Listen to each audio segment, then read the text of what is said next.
Hey there, friends, Nibs again. Out here in the garage tonight, doing a little bit of goofing around.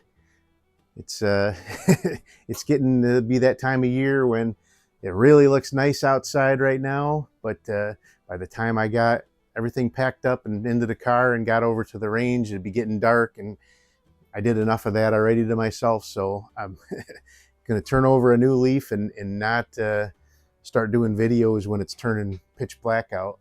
But I thought we'd get out here and take a look at another cool gun. This was one that was sent over by a channel subscriber, and I do apologize for the length of time it actually took to get around to doing these, but just getting motivated again and getting things taken care of. So we'll get these guys fixed up and out the door and let you guys get them back in your hands. But this is a Crosman model 73, which I actually had one of these and I gave it away.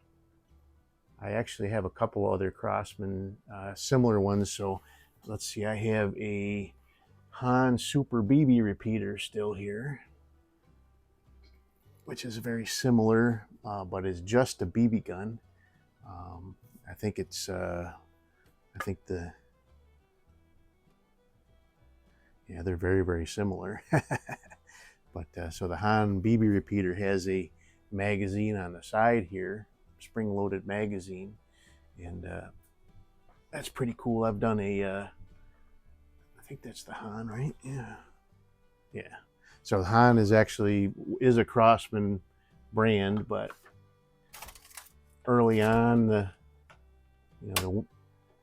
common idea was that Crosman really didn't want their name associated with BB guns because BB guns were toys for kids and serious pellet guns were intended for grown-ups. So the Crosman name went on all the pellet guns and the Han name went on all of the BB guns. That may be an old wives' tale, not really sure, but eventually they started putting Crosman name on BB guns too. Yeah, I'm pretty sure I got rid of the 73 that I had. I need to do another another cleanup, but I got this one all sealed up. Used a seal kit from Henry Ford. I do need to order another part for it though. It is actually working, but you can. So this one you can load BBs in. I do have BBs in here right now, but you can also load pellets in here, and it has this little door that pops up. Normally that door only pops up so far because there's supposed to be a little spring finger on the side of this piece of plastic that it was broke off, and I didn't realize it until I started tearing the gun down that it was broke off. It still works and it stays in there. So I found them on JG Air Guns for like $3. So I'm going to go ahead and order one of those up later on tonight. I'll get on there. So I have a CO2 in here. I think it's starting to run low. I've already shot about 25 or 30 shots off from it. And but we'll shoot a few shots. I want to shoot these BBs out at a splatter burst that I got set up. And then I want to see if I can knock over a couple silhouettes with it too. And so let's go ahead and see where we're hitting here with the BBs first.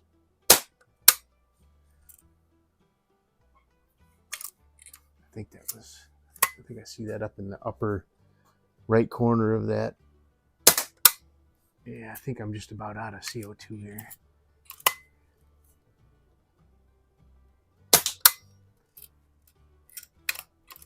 But it's not doing bad. I shot about 25 or 30 shots this morning, and then I let it sit all day, and it held the air really good, and it's just now starting to run out. So there was still some in there,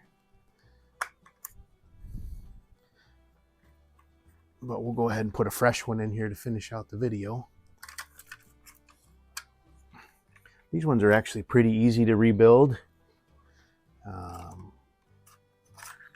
There's only a couple of seals in there. Alright, so let's see, I got one more right here. Good old Crosman pellet CO2s. So this one does have the little seal down inside that seals around the neck of the CO2. So it's one of those ones that it's a good idea to put a drop of oil on there. I used enough oil on it when I was putting it together. It probably is not necessary to do it right away, but it's good to get in that habit. All right, so this one, you really had to reef down on it to get it to seal.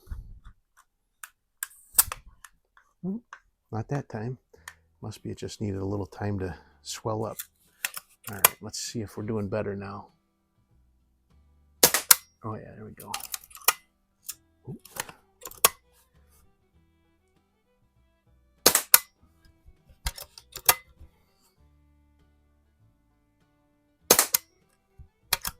Not bad.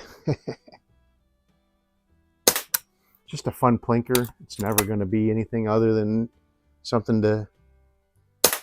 It's nice. It's actually very, very weak, so it'd be nice gun to shoot across your garage or your basement.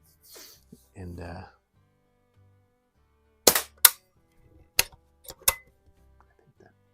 think that was it. All right, so it has a little reservoir up here, holds like 25 BBs. But now, so let's try shooting a couple of pellets, and then I'll try to knock over a couple of silhouettes. So that works pretty well already, as long as you remember not to push up too high. So you put your pellet in there, and then you push it back down.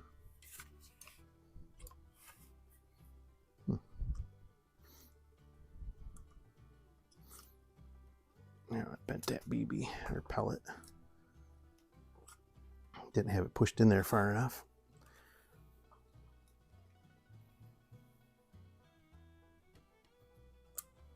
Got to make sure you get it pushed in all the way so that it's actually flush with the back of the that little lifter, and then you close your lever.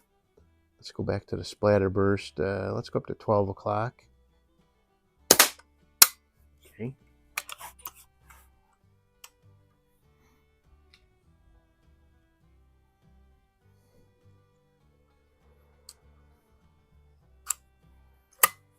All right, one more at 12 o'clock.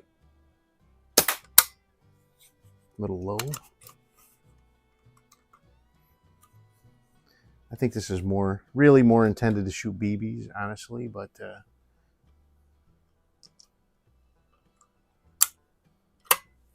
right, let's see if we can hit the ram.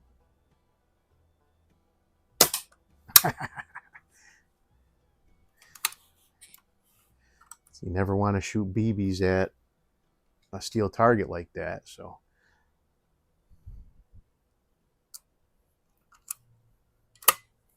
Try that again. So. Oop, now I hit high.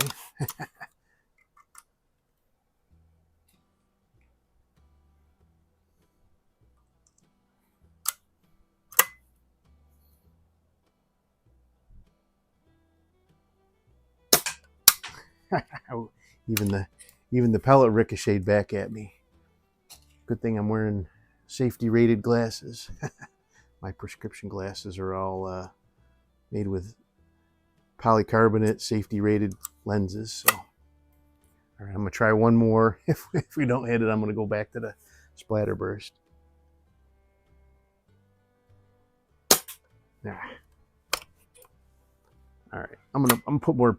This thing is really intended to shoot BBs. Even from the one I had before, I knew it was just a... Mine always shot BBs much better, I guess I should say, as well. All right. Back to the splatter burst.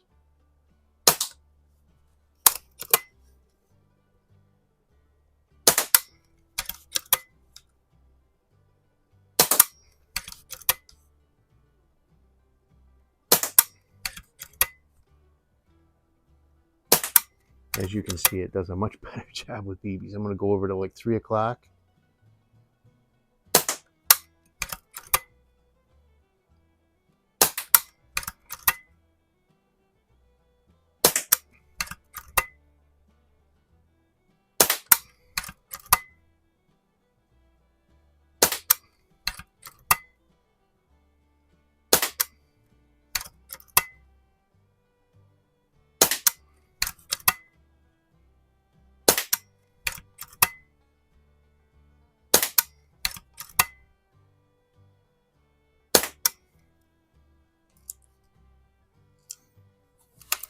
I wonder if it's got enough power to even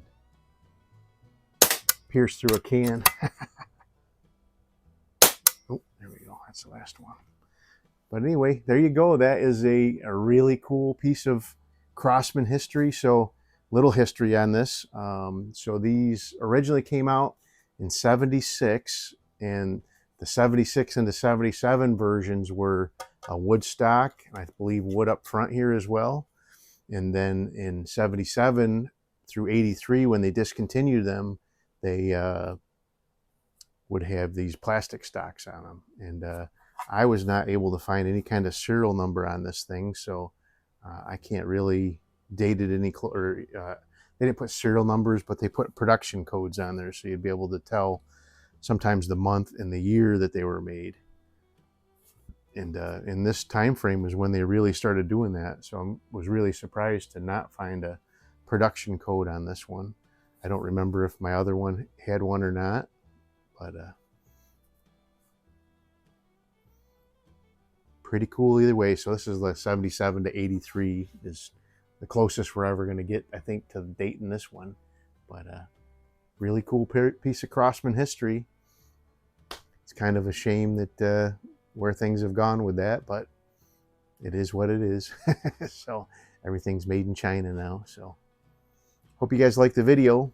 Till next time, have a great day.